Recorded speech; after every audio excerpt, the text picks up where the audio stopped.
Welcome to Ghost Jive, an experience for the average observer or a dialogue for the paranormal connoisseur. I'm not really sure which.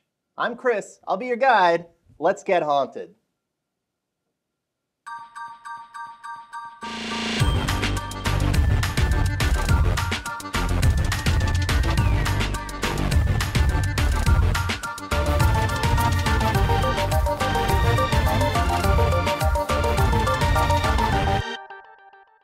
Happy Tuesday, Internet, and an especially happy Tuesday to any of our viewers named William, Bill, or Billiam.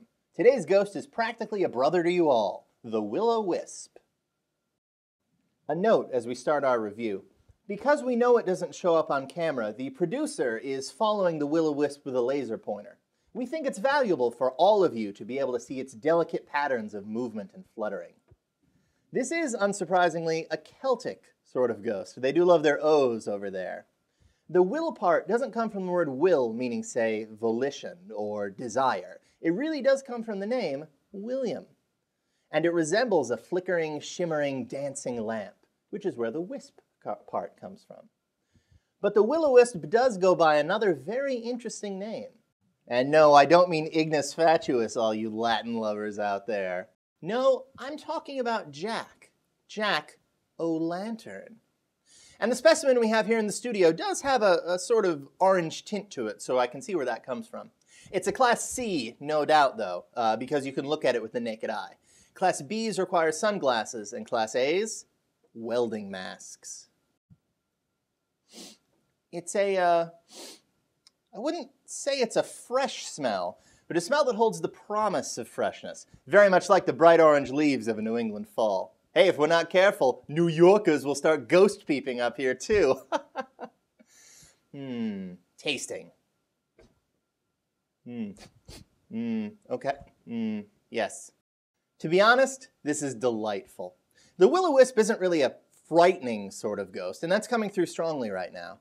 I get the sense of sitting by the side of a lake back in fair Ireland, that's air to the natives, smoking a pipe and watching the lights tumble and dance.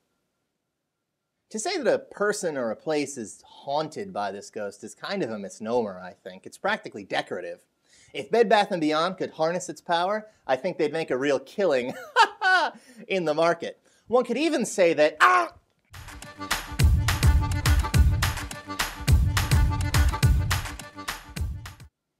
And now the moment of truth, tasting and judgment. Sitting on today's panel is a pumpkin caramel cheesecake. Now, I have to warn you, the pumpkin this cheesecake was made from was a normal-sized pumpkin. Treats made from extra-large competition-sized pumpkins are always haunted by the ghost of Peter Peter's wife. Always.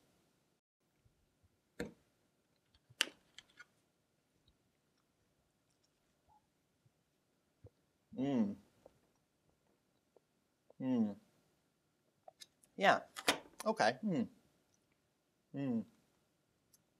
A stitch in time saves 9, am I right? I have to say, though, this cheesecake does not pair well with our ghost. It is cloyingly sweet, and there's no real depth to it aside from its richness. One would think that the autumnal nature of the Wisp and the autumnal nature of the pumpkin would go well together, but instead of canceling each other out, we just get seasonal interference.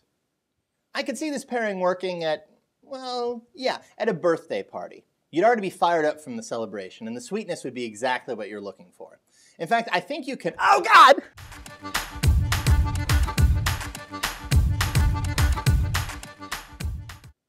We've learned many valuable lessons here on Ghost Jive about proper ways of pointing at things. And the Wisp? It's been donated to a local amusement park, Canopy Lake Park. I'm sure it will find a good home there. May the many children who experience its flickering brightness never learn about those of us who will never experience that brightness again. And if you'd like to experience our brightness, why not try joining us on Twitter? We think this name's really going to stick at want2believe. Or if you prefer communicating on Facebook, that's a little difficult. Perhaps you consider liking the petition we made to get our accounts back. It's on Facebook and it's called, I Bet I Can Get 1 Million People to Sign This Petition Without Knowing What It's About. And while you sign that, we'll be signing off here from another episode of Ghost Jive. I'm Chris, I've been your guide, and I will see you. I'll hear from you tomorrow. Goodbye.